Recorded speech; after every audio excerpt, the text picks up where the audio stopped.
Hi friends, so ಕ್ವಿಕ್ಕಾಗಿ ನಾನು bread toast ಮಾಡ್ತಾಯಿದ್ದೀನಿ. So ಅದಕ್ಕೆ ನಾನು ಹಸಿಮೆಣಸಿನ್ಕಾಯಿ, ಈರುಳ್ಳಿ ಮತ್ತು ಟೊಮ್ಯಾಟೊ ಎಲ್ಲ ಸಣ್ಣಗೆ ಹೆಚ್ಕೊಂಡಿದ್ದೀನಿ. ಅದಕ್ಕೆಲ್ಲ ಒಂದು ಸಣ್ಣ ಒಗ್ಗರಣೆ ಕೊಡ್ತಾಯಿದ್ದೀನಿ.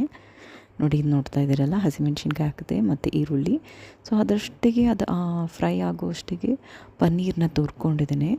ಸೊ ಈಗ ಟೊಮ್ಯಾಟೊ, ಈರುಳ್ಳಿ, ಅದಕ್ಕೆ ಸ್ವಲ್ಪ ಉಪ್ಪು, ಅರಿಶಿನ ಹಾಕಿ ಅದಕ್ಕೆ ಪನ್ನೀರ್ ಹಾಕ್ತಾಯಿದ್ದೀನಿ. ಸೊ ಚೆನ್ನಾಗಿ ಫ್ರೈ ಮಾಡ್ಕೊಳ್ತಾ ಇದ್ದೀನಿ. ಇದೊಂದು ಗೊಜ್ಜು ಥರ ಆಗುತ್ತೆ. ಸೊ ಇದನ್ನು ನಾವು ಬ್ರೆಡ್ಡಲ್ಲಿ ಹಾಕೋಕ್ಕೆ ಸರಿ ಹೋಗುತ್ತೆ. ಸೊ ಮತ್ತು ಸೈಡಿಗೆ ನಾನು ಏನು ಮಾಡ್ತಾಯಿದ್ದೀನಿ, ಅದ್ರ ಜೊತೆನೇ ಕ್ಯಾರೆಟು ತುರ್ಕೊಂಡಿದ್ದೀನಿ ಮತ್ತು ಸೌತೆಕಾಯಿ ಸಣ್ಣ ಸಣ್ಣ ಪೀಸಾಗಿ ಕಟ್ ಮಾಡ್ಕೊಂಡಿದ್ದೀನಿ. ಅದ್ರ ಜೊತೆ ಮತ್ತು ಈರುಳ್ಳಿನೂ ಕಟ್ ಮಾಡಿ ಇಟ್ಕೊಂಡಿದ್ದೀನಿ. ಮತ್ತು ಇಲ್ಲಿ ನಾನು ಗ್ರಿಲ್ ಮಾಡ್ಕೊಳ್ತಾ ಇದ್ದೀನಿ.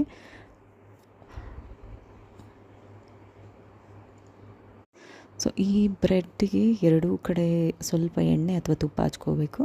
ಸೊ ಇಲ್ಲಿಗೆ ನಾನು ಸಾಸ್ ಹಾಕ್ಕೊಳ್ತಾ ಇದ್ದೀನಿ ಮತ್ತು ಹೆಚ್ಚಿರೋದೆಲ್ಲ ಹಾಕ್ಕೊಂಡು ಇದನ್ನು ಗ್ರಿಲ್ ಮಾಡಿ ಇದನ್ನು ಎರಡೂ ಸೈಡ್ ಆದಷ್ಟು ಫ್ರೈ ಆಗೋ ಥರ ನೋಡ್ಕೊಳ್ತಾ ಇದ್ದೀನಿ. ನೋಡಿ, ನೀವು ನೋಡ್ತಾ ಇದ್ದರೆ ಇಲ್ಲಿಗೆ ಮೇಲಿಂದ ಬೇಕಾದರೆ ತುಪ್ಪ, ಬೇಕಾದರೆ ಎಣ್ಣೆ ಹಾಕ್ಕೊಂಡು ಎರಡೂ ಕಡೆ ಫ್ರೈ ಮಾಡಿ, ಗ್ರಿಲ್ ಮಾಡಿ ಇನ್ಸ್ಟೆಂಟಾಗಿ ಇಮಿಡಿಯೇಟಾಗಿ ಸರ್ವ್ ಮಾಡ್ಬೋದು. So this is my snacks for the day. Eat healthy, stay healthy. Tata.